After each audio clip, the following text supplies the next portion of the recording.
목회를 하면서 기도를 아무리 강조해도 지나침이 없다 하는 생각을 갖습니다. 한 해를 시작하면서 특세 2주간 하는 것도 그렇고요. 목회 원력으로 본다면 9월 달이 후반전이라고 생각해서 2주간 특세를 지난번에 우리가 했지 않습니까? 그 이유도 기도 외에 다른 어떤 이유가 없다, 이런 분명함이 제 안에, 그리고 여러분들도 마찬가지시라고 생각합니다. 그리고 주일날 기도에 대해서, 첫째 주일에는 기도의 목적에 대해서, 그리고 지난 주일에는 어떻게 할 때 우리가 기도의 응답을 받을 수 있는가, 그 조건 5가지를 나눌 때 5번째가 우리 가운데 믿음이 있어야 된다, 이런 말씀을 드렸습니다. 그래서 그 믿음이라고 하는 게 뭘까? 성경에서 교훈을 얻자 한다면 오늘 본문으로 택한 로마서 10장 17절이라고 생각을 합니다. 그래서 같이 한번 읽어보시죠. 그러므로 믿음은 들음에서 나며 들음은 그리스도의 말씀으로. 한 번 더 하실까요? 그러므로 믿음은 들음에서 나며 들음은 그리스도의 말씀으로. 아멘. 그래서 이 믿음이라고 하는 것이 어느 분야나 기독교 안에서는 이 믿음만큼 강조되는 게 또 없다고 봅니다. 기도라고 하는 것도, 우리의 예배라고 하는 것도, 우리의 모든 사역이라고 하는 것도 이 믿음이 어떤 베이스가 되는 것 아니겠습니까?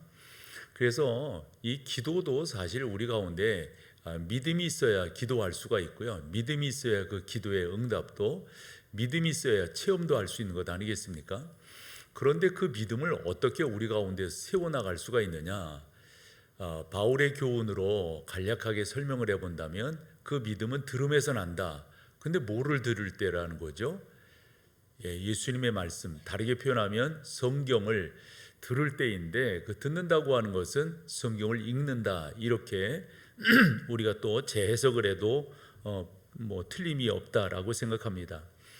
그래서 여러분들이 더 믿음의 사람이 되기를 소망한다면 성경을 더 읽고, 또 가능하면 암송하시고, 또 그 성경을 더 묵상하시는 것, 이러한 삶이 여러분들도 온전한 기도의 사람으로 만들어간다 하는 겁니다. 성경을 여러분들이 더 많이 알면 알수록, 이해하면 이해하실수록 여러분들의 신앙생활은 풍성해질 겁니다. 반면 성경을 여러분들이 멀리 하시거나 잘 모르신다면 여러분들의 신앙생활의 풍성함은 기대하시기가 곤란할 거예요. 이 믿음이라고 하는 게 그래서 성경을 통해서 우리 가운데 주어지는 건데, 일반적으로 성경을 보면 7,000개 이상의 약속이 있다, 이런 말을 늘 하거든요. 무슨 내용이 성경에 있는지 우리가 알아야 응답도 체험도 또 경험도 할 수 있는 것 아니겠습니까? 그런 차원에서 한 성경 구절만 여러분들이 인용을 한다면 마태복음 6장 33절입니다. 그러므로 너희는 먼저 그의 나라와 그의 의를 구하라. 그리하면 이 모든 것, 그 앞쪽에서 이방인들은 이거 주세요, 저거 주세요, 저거 주세요, 이렇게 기도한다는 거거든요. 그런데 여러분들은 그렇게 기도하지 말고 주님의 가르침은 간단합니다. 여러분들이 먼저 해야 될 것이 있다. 그의 나라와 그의 의를 구하는 것이다. 만약 여러분들이 이 말씀을 기억하시면서 기도함으로 주 앞에 나가신다면 하나님께서 필요 적절한 것들을 채워주시지 않겠는가 하는 그런 말씀입니다. 신앙생활이 역동성이 있어야 되는데, 이 역동성은 체험적인 신앙을 가질 때 역동성을 갖는다라고 보는 거거든요. 예를 들어 오랫동안 신앙생활을 하셨어요. 그런데 나는 기도의 응답이 없었어, 이런 식으로 만약 나오신다면 그분의 신앙이 역동성이 있을까요? 이 역동성이라고 하는 것은 살아있는 것이고요, 그 역동성이 여러분들을 더 붙들어주게 될 터인데, 기도의 응답이 없었다, 나는 기도의 응답하고는 좀 거리가 먼 사람이에요, 이런 식의 신앙생활을 하신다면 그건 참 불쌍한 거죠. 그런데 여러분, 성경에 말씀되어져 있다 해서 그것이 다 이루어지느냐, 또 우리가 한 번 더 생각을 해봐야 됩니다. 예를 들어서 요한복음 14장 14절을 우리가 보면은 내 이름으로 무엇이든지 내게 구하라, 내가 뭐하겠다? 시행하리라, 이리 말씀하셨거든요. 그럼 어느 분이 그렇게 하셨다는 건 아니에요. 그분에게 당뇨가 있었는데 요 말씀을 읽은 후부터 나 당뇨약 끊어야지, 그리고 안 되셨다는 거예요. 그러면 여러분 당뇨가 낫습니까? 무슨 말씀을 드리려고 하냐면 좀 더 여러분 가운데 그 말씀이 여러분화 되어지도록 하는 것, 이게 무엇보다도 중요하다 하는 겁니다. 그래서 본론으로 들어가서 첫 번째로 왜 기도가 응답되지 않고 왜 하나님의 약속이 내 안에서 실천되지 않는가? 좀 전에 말씀드린 요한복음 14장 14절 같은 경우로 당신의 이름으로 구하면 우리 주님께서 그 모든 것들을 들어 응답하시겠다, 시행하시겠다 그랬는데 왜 안 되느냐 이거예요. 이와 같은 생각을 여러분들이 갖고 계시다면 거기에 따르는 설명은 이렇게 할 수 있다고 봅니다. 예를 들어서 우리가 성경에서 말씀이라고 할 때 그 말씀을 헬라어로 보면 두 단어가 쓰이고 있어요. 우리 성경에는 다 말씀 이렇게 되어져 있지만은 하나는 여러분들이 잘 아시는 로고스라고 하는 단어가 쓰여져 있고요. 또 하나는 레마라고 하는 단어입니다. 우리 하나님께서 어떤 사람에게, 우리 주님께서 어떤 사람을 기적적으로 역사를 이루어내실 때 보면은 그 사람에게 주어지는 그 말씀은 레마가 되었다라고 하는 겁니다. 저는 종종 이런 식의 기도를 하거든요. 하나님, 이 말씀이 저에게 레마가 되게 해주세요. 그게 무슨 말이냐면 내 안으로 그 말씀이 내 인격 가운데로 점여드는 거예요. 그래서 그 말씀이 내 것이 되는 거죠. 이렇게끔 여러분들이 나아가는 것, 그렇게 되라고 우리 주님께서 지난 주일에 읽었던 성경 말씀 가운데 요한복음 15장 7절인데요. 같이 한번 읽어봐 보세요. 너희가 내 안에 거하고 내 말이 너희 안에 거하면 무엇이든지 원하는 대로 구하라.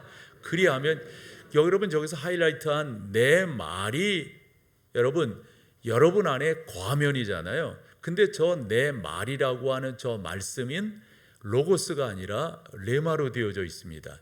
즉 우리 성경 가운데 있는 그 모든 말씀들이 여러분 안에, 여러분 인격 안에, 여러분들의 믿음 가운데 그것이 레마로 작용할 때 놀라운 역사가 나타날 수 있다 하는 겁니다. 이런 예가 어떨까 싶은데요.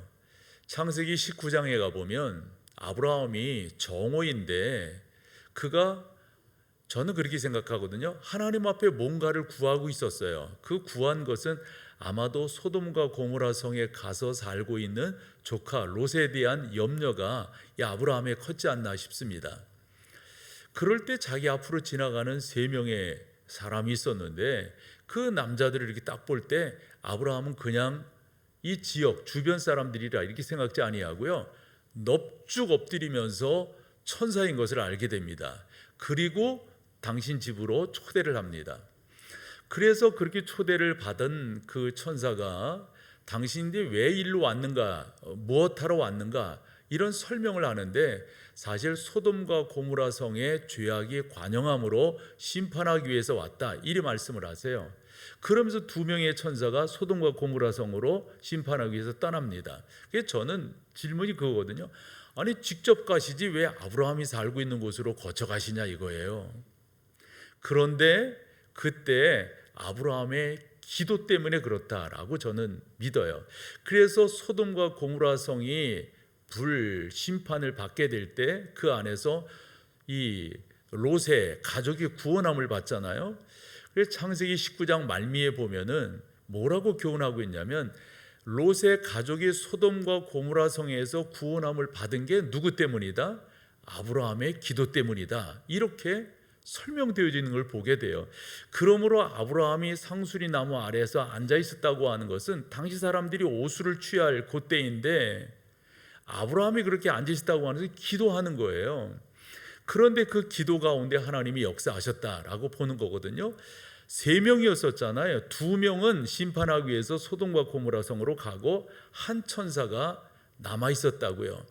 이 천사가 왜 남아 있었어요? 이제까지 하나님께서 약속하신 그 약속에 대한 설명을, 약속에 대한 응답을 하기 위해서 남아 있었다. 우리가 알고 있잖아요. 그래서 19장을 읽어보면 한 천사가 남아 있다가 음식 준비한 것을 이렇게 드시면서 뭐라고 말씀했죠? 내년 이맘때에 이 집에 아이가 있을 겁니다. 그때 사라의 나이는 90이었고 90이었고 그 남편 아브라함은 99이었어요. 여러분, 내년 이맘때에 당신 가정에 아이가 있을 겁니다. 그러면 그 말씀이 로고스입니까? 레마입니까? 그건 당연히 레마잖아요. 왜냐하면 이스라엘의 그 나이 된 사람들은 다 아이를 갖는다는 말입니까? 그건 아니잖아요. 그러므로 여러분 가운데 이와 같은 하나님께서 직접 말씀하시고 하나님께서 직접 내 안에 역사하시는, 아까 읽었던 성경처럼 요한복음 15장 7절이었죠. 너희가 내 안에 거하고 내 말, 즉 일반적인 말이 아니라 내가 너에게 인격적으로 접근하는 이 말, 즉 레마가 너에게 이루어질 때 그런 역사들을 경험하게 될 것이다, 이런 거예요. 여러분, 성경에는 여러 기적들이 경험이 되고 있죠. 저 어렸을 때 들은 말인데요, 그때는 뭐 기도원 운동들이 한참 일어나고 있었습니다. 대개 그때 기도원이라고 하면 아마 남한강 쪽에 한올산 기도원이 대표가 될 거고요. 그 다음에 저 포천 쪽으로는 오살리 기도원이 대표가 될 겁니다. 저는 그때 수원에 살고 있었으니까 수원에서는 광교산이라든가 그 다음에 뭐 신돌산, 그건 나중에 그렇게 바뀐 거지만 그 다음에 칠보산 뭐 이런 기도원들이 있었어요. 그런 기도원들, 아마 이 서울 여기서는 아마 삼각산 기도원을 그중 이야기 많이 했을걸요. 저 또한 그런 기도원들을 다녔더랬었으니까요. 그런데 한올산 기도원에서 이런 일이 있었다는 거예요. 어떤 사람이 그날 메시지를, 그 메시지는 아마 마태복음 14장이었던 것 같습니다. 풍랑이는 바다에서 우리 주님께서 바다 위를 걸어오실 때 베드로가 뭐라고 말해? 처음에는 유령인가 보다 이랬다가 가까이 오니까 예수님인 거예요. 그래서 뭐라고 베드로가 말했다는 거죠? 주여, 저로 하여금 무리를 걷게 해주세요. 그때 이 마태복음 14장 29절에 보면 우리 주님께서 오라 이렇게 말씀하세요. 오라. 누구에게? 베드로에게. 이건 레마예요, 여러분. 레마예요. 그래가지고 베드로가 그 무리를 걸었다는 거 아니겠어요? 그런데 그 기도원에서 그 메시지가 선포되고 은혜 충만함을 받고 뭐 그때 뭐 다 그럴 때 아니겠어요? 근데 이 은혜 받은 사람 중 한 사람이 한월산 기도원에서 내려오면서 남한강이 있는데 나도 물 위로 걸어봐야 되겠다. 그리고 물 위로 걸으려 했을 때 그 사람이 물 위를 걸을 수 있었을까요? 뭔 말인지 여러분 아시겠죠? 여러분, 어떤 말씀은 그 사람에게 주어진 거예요. 그런데 그 말씀이 내 안에 레마로 올 때가 있습니다. 예를 들어서 마가복음 9장을 보면 우리 주님께서 변화산에 가셨을 때 남아있는 제자들에게 귀신 들린 아들을 둔 아버지가 그 아이를 데리고 온 거예요. 뭐 백약이 무효했으니까 고쳐달라고 소문 듣고 왔다고. 그때 제자들이 기도함으로 고치려고 했는데 이게 안 된 거예요. 사람들이 그렇게 말하는 거, 너희들 가짜지. 그러면서 서로 설왕설래할 때 예수님이 오셨어요. 어찌된 일이냐, 여차여차해서 못 고침으로 사람들이 우리 보고 이런저런 말을 합니다. 그때 예루살렘에서 내려온 서기관들 또 바리새인들이 있었다고요. 이 사람들이 더더욱 추궁하는 거예요. 그때 예수님 뭐라고 말씀하시냐면, 그러면 그 아버지에게 그 아이를 데려와라. 그 아버지가 뭐라고 말했죠? 당신이라고 별 수 있습니까?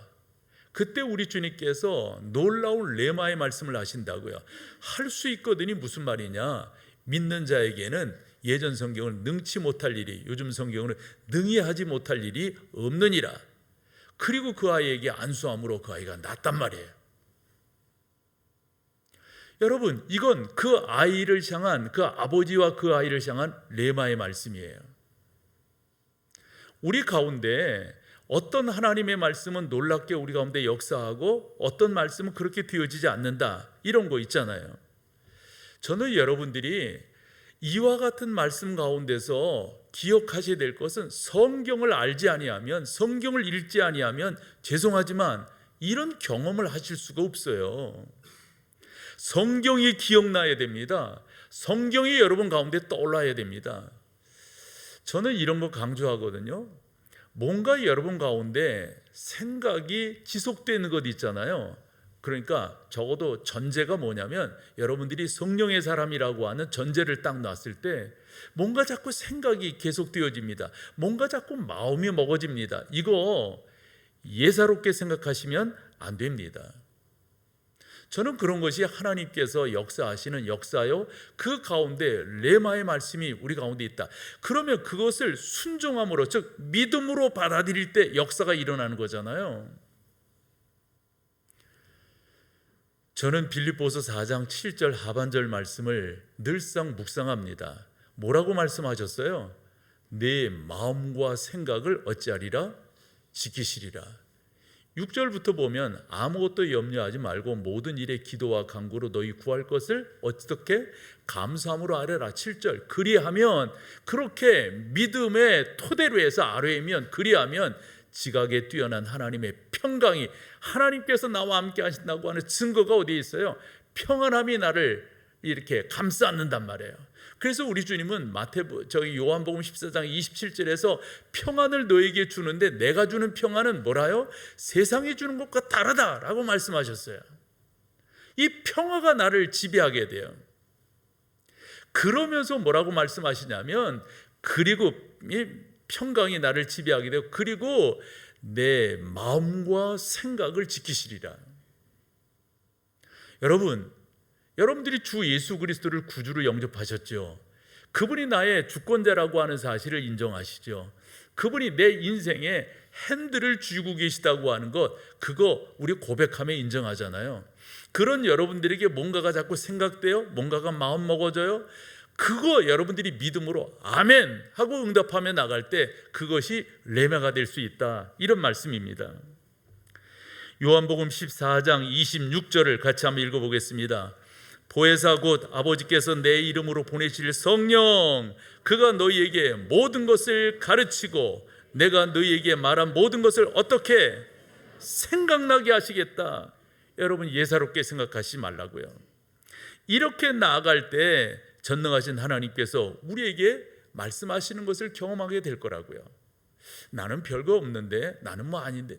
죄송한데 여러분, 왜 똑같이 신앙생활 하시면서 어떤 분들은 그런 역사들을, 어떤 분들은 하나님의 직접적인 은혜들을 경험하면서 분명한 목적을 세워가고 신앙생활 하는데 왜 왔다 갔다 하는 거예요? 왜 좌충우돌 하는 거예요? 분명하잖아요, 우리 하나님께 부르신 그 부름이요. 성경 가운데 더 읽어봐요. 요한복음 16장 13절입니다. 같이 읽겠습니다. 그러나 진리의 성령이 오시면 그가 너희를 모든 진리 가운데로, 여러분 인도하시잖아요. 여러분들 가운데 성령이 계시잖아요. 그 진리 가운데로 여러분들을 인도하신다니까요. 그러면서 뭐라고요? 그가 스스로 말하지 않고 오직 들은 것을 말하며 장래일을 너희에게, 그게 뭐예요 여러분? 성경이에요, 성경. 그러니까 여러분들이 여러분들이 저랑 경험에 같이 살아셔서 아시겠지만 제가 별난 사람이 아니잖아요. 다 상식선에서, 다 예수 그리스도의 성령 안에서 생각하고 판단하고 말씀을 전하는 그런 목사 아닙니까?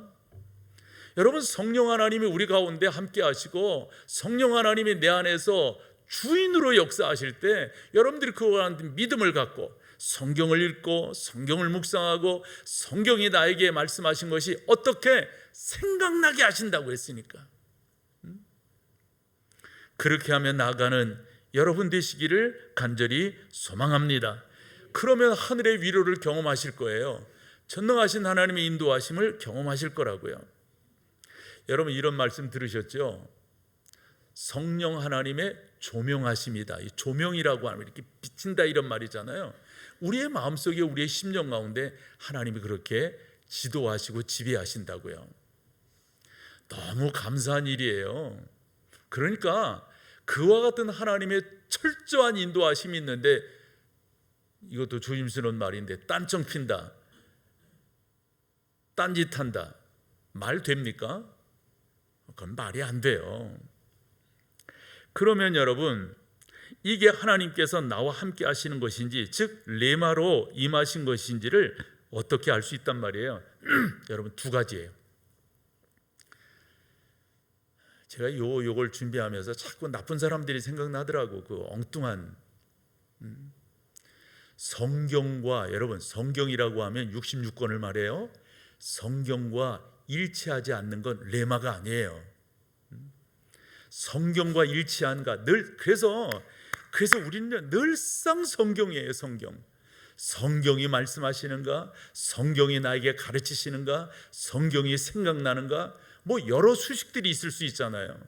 성경 말고는 다른 게 없다니까요. 그 요즘에 이단들이 그 말도 안 되는 참 진짜 아까 말한 것처럼 나쁜 사람들이에요, 정말. 여러분, 성경과 일치하지 않는, 혹여 그 정도 급의 사람들은 아니라 할지라도 여러분 주변에서 성경과 일치하지 않는 어떤 이상한 이야기하고 기도해 줄게, 제일 유치한 이야기예요. 제일 유치한 이야기. 하나님께서 여러분 한 분 한 분을 사랑하신데 뭘 누구한테 가서 뒤밀고 기도받고, 이건 농담 삼아 하는 이야기일 수도 있는데 어떤 점집에는 그런 거 붙여놨대잖아요. 교인 사절. 말도 안 되는. 성령 하나님이 나를 지배하시고 성령 하나님 나를 통촉하시고 성령 하나님 나를 인도하시고 이끌어 가시는데, 바울의 표현처럼 내가 누구에게 가리요? 하나님이 나와 함께 하시는데 내가 누구를 조치리요? 그 하나님이 나의 하나님 되시는데. 여러분, 성령 하나님 내 안에 살아계시고요, 그분이 나를 조명하시면 말이에요, 또 그 말씀이 이 로고스가 레마가 돼서 내 안으로 쑥 들어오면요, 그런 표현하잖아요. 황홀해지잖아요. 여러분 이거 다 경험하셨어야 됩니다. 죄송하지만 이거 경험하지 않았으면요, 그다음 말은 안 할게요. 좀 심한 말이라서. 그거 안 하셨으면 진짜 교인 아니에요. 새로워지는 거예요. 가치관이 새로워지는 거예요. 그래서 저는 사도행전을 1장에서 28장까지 이렇게 쭉 보면서 성령이 역사하시면 권능을 받고, 그 권능이 뭔데? 권능이, 우리는 그렇게 생각해 이제까지 방언하고 뭐하고. 죄송하지만 그 권능은 가치관의 변화입니다. 가치관의 변화. 그 성령이 역사하지 아니하면 그 가치관이 변화될 수가 없어요. 첫 번째 가치관은 뭐예요? 물질 개념이에요.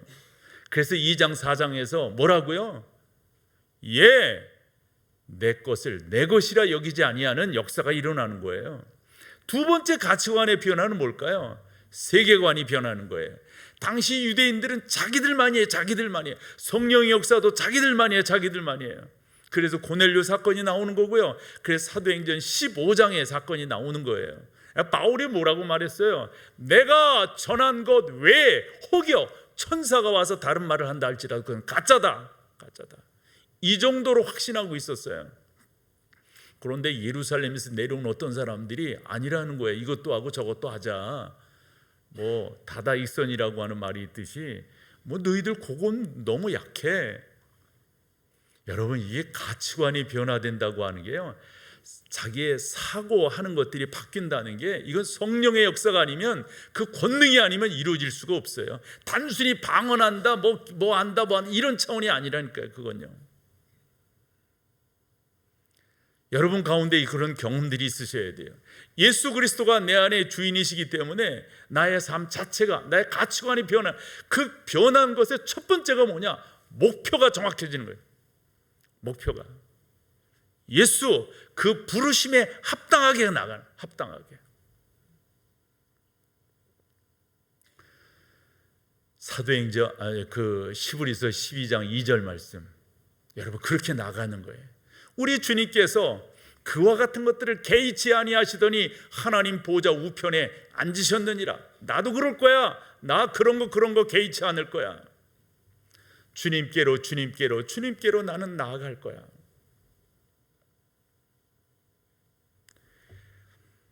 저는 어려서부터 신앙생활한 거 여러분들에게 수없이 말씀을 드렸습니다. 죄송한 표현이지만 그릇 나간 적이 없습니다. 흔한 사춘기도 저에게는 없었습니다. 순종하는 것이 저에게, 근데 가만히 제 뒤를 돌아보면 이게 내 잘난 게 아니에요. 저는 성령의 은혜가 그렇게 제 안에 있었다라고 믿습니다. 어릴 때 은혜 체험한 게 한두 번이 아니었어요. 사람들이 목사가 되라고. 저희 부모님도, 특별히 저희 어머님이 그러셨어요. 저는 학생 때 그 삼각산 기도원, 그것도 제 잊을 수가 없어요. 밤새워서 기도하는 거예요. 밤새워서. 제가 부목사 때 한 세미나 참여한 적이 있었다고 그랬잖아요. 이것도 저에게는. 그리고 한 번은 그때는 많이 배가 고플 때지요. 주일날 어디 가서 아침 한 끼 먹을 수 있는 그런 형편이 아니었어요. 초라한 모습으로 교회에 앉아서 하나님의 은혜를 구하고 앞으로 더 열심히 목사로서, 그때는 전도사 때였으니까 그렇게 살겠다고 그때 하나님이 저에게 보여주신 그 레마는 지금도 잊을 수가 없어요. 우리 그런 표현 있잖아요. 뒤에서 이렇게 안아주는 표현. 든든한 거죠. 그때 저에게 주신 말씀이 여호수아서 1장 5절이었어요. 내가 어디로 가든지 내가 너와 함께하마.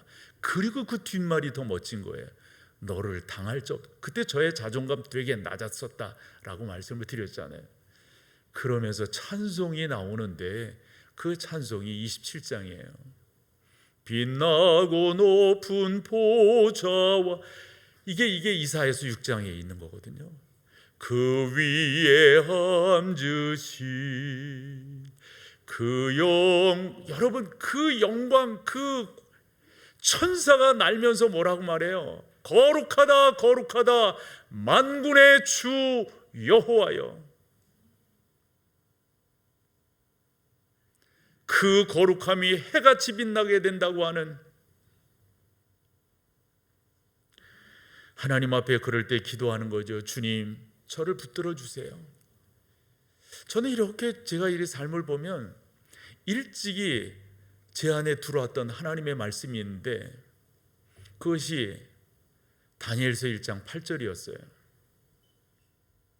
뜻을 정하여 왕의 진미를, 하나님 저 그렇게 갈게요. 그렇게 주 앞에 뚜벅뚜벅 갈게. 요즘 뚜벅뚜벅이라고 하는 표현을 쓰면 그때는 그냥 흔한 말로 우직하게 그냥 충성이지 뭐, 충성. 왜 그럴 수 있었을까요? 어찌해서 그럴 수 있었을까요? 주님이 저와 함께 하신다고 하는 분명한 믿음이 있었기 때문에. 그분이 나의 하나님이시고 그분이 나의 구원자라고 하는, 난 그게 좋았어요. 그분이 나의 구원자라고 하는 사실. 사실 저는 천국을 잘 몰라요. 그러나 천국이 좋다 하니까, 제가 믿는 저를 구원해 주신 그 하나님께서, 그 주님께서 가장 좋은 것을 주신다니까 그냥 촌놈 특별하듯이 그냥 믿는 거예요. 우리는 한번 믿으면 믿는 거니까, 한번 딱 정했으면 가는 거니까, 왔다 갔다 하지 않으니까.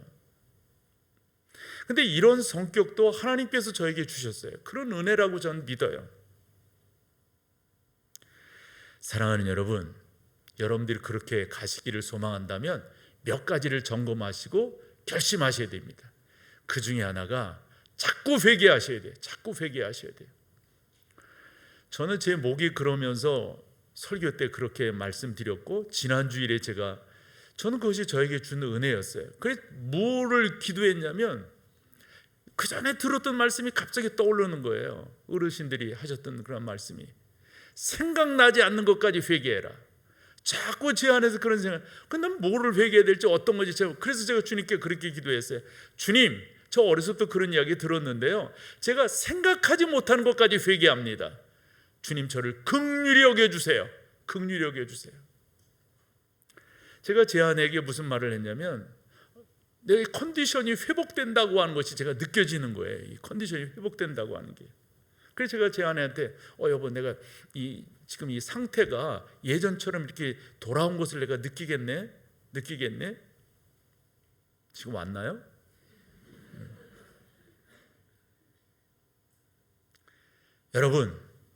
여러분들을 정결케 하는 게 주님의 은혜를 경험하는 첩경입니다. 우리 이거 읽어요. 요한일서 1장 9절입니다. 같이요. 만일 우리가 우리 죄를 자백하면 그는 미쁘시고 의로우사 우리 죄를 사하시며 우리를 모든 불의에서, 할렐루야. 여러분, 이런 딱 사나이답게 딱 하는 거예요. 우리 사모님답게 딱 하는 거예요. 딱 하는 거. 그래서 내가 늘 촌놈이라고 늘 그런 말 하는데, 우직하게 가는 거예요. 딱 가는 거예요. 다 그분께 다 정하고 딱 하는 거예요. 그리고 또 하나는 여러분, 자꾸 주님께 헌신하겠다고, 나 주님 사랑합니다, 나 주님께 헌신할게요, 다른 거 하지 말아요. 다른 거 먼저 그렇게 하면 이 모든 것을 더하실 거예요. 자꾸 주님 사랑한다고 고백하세요. 절대 손해보지 않습니다. 자꾸 주님 사랑한다고 고백하세요. 감동이 밀려옵니다. 감동이 뭉클뭉클합니다. 뭉클뭉클해요. 그래서 저 어릴 때부터, 신학교 때부터 그런 기도했어요. 하나님, 제 안에 감동이 사라지지 않도록 도와주세요. 그 제 친구들끼리 모여서 그런 기도했으니까 감동이 사라지지 않도록 도와주세요. 예수 믿는다고 하면서 신앙생활 한다고 하면서 감동이 이건 못할 것 같아요. 감동이 없는 거 못할 것 같아요. 그러면서 여러분, 자꾸 이런 거예요. 이게 주님께서 원하시는 건지 제가 잘 발견할 수 있도록, 잘 깨달을 수 있도록 저를 도와주세요. 저를 도와주세요. 성령 하나님, 저를 인도해 주세요. 그리고 자꾸 여러분들이 영적으로 민감하셔서 엉뚱한 것에 민감하시지 말고 영적으로 민감하셔서 그분의 인도하심을 자꾸 바라보며 나가는 거예요. 너무 행복해요. 여러분, 너무 행복해요. 그러시며 여러분들의 삶을 멋지게 살아가는 거예요. 그러면요, 여러분들이 특별한 그런 이런 거 잘 안 하시더라도 한 여타 사람들보다 한 10년 젊게 살게 하실 거예요. 이 반응은 무슨 반응이에요? 손해 안 본다니까요, 여러분. 절대 10년 이상 젊게 하실 거예요. 예수 잘 믿으면 심령에 평안함이 없죠. 예수 잘 믿으면 사람들이 종종 저한테 물어. 이거 그냥 하는 말이니까 또 따지고 들기 없게요. 나보고 그래. 목사님 어떻게 피부가 좋으세요? 따지지 말자 했어요. 내가 그렇게 말해요. 내가 여태까지 흔한 말로 담배를 폈어요, 술을 했어요, 나쁜 짓 했어요. 난 그대로 살아왔어요. 그대로 좋을 수밖에 없죠. 예수 믿으면 당연히 모든 게 좋은 거예요. 규칙적으로 살았잖아요, 이제껏. 규칙적으로. 그리고 남모르게 운동하잖아요, 제 방 안에서. 안 건강할 수가 없는 거지. 안 건강할 수가. 거기에다가 특별한 약을 먹잖아요. 어머, 여러분 잘 믿어요. 우리 잘 믿어서 한 번 믿는 거 한 번 사는 인생인데, 성령의 사람이요 예수를 만난 난데 그저 그렇게 그러지 말고 잘 믿어서 멋지게 주의 부르심 앞에 응답하는, 아멘, 할렐루야, 주님을 찬양합니다 하며 가는 우리가 다 되기를 소망합니다. 일어나셔서 마지막 찬양합시다.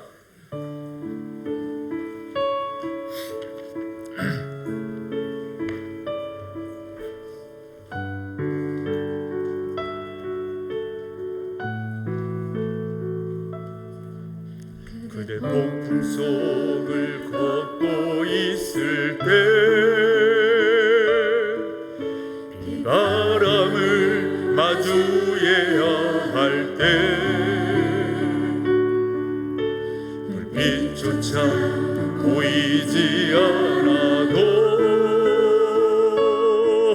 그대 혼자 걷지 않을 거예요. 한 번 더요, 다시금요.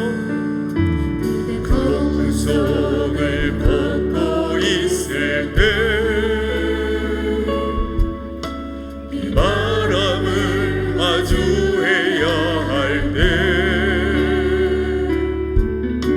불빛조차 보이지 않아도 그대 혼자 걷지 않을 거예요. 할렐루야. 하늘을 보아요.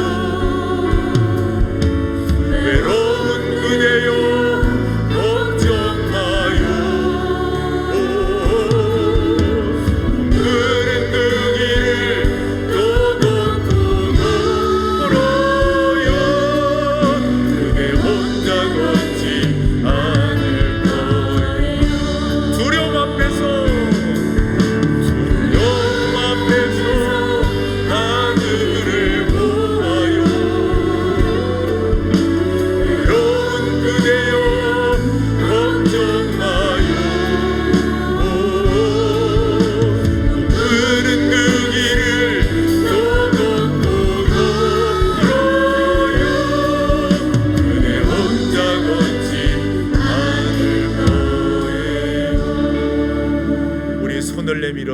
그대 혼자 걷지 않을 거예요. 그대 혼자 걷지 않을 거예요. 아멘, 아멘. 우리 주 예수 그리스도의 놀라우신 은혜와 아버지 하나님의 그 크신 사랑하심, 성령 하나님의 인도하심이 귀한 여러분 가운데 주님 많이 경험하고 싶습니다. 늘상 주님과 동행함을 체험하고 싶습니다. 구한 것이 내 안에 이루어짐을 간증하고 싶습니다. 소망하며 돌아가는 사랑하는 성도들 가운데 이제로부터 영원토록 함께 계실지어다. 아멘. 아멘.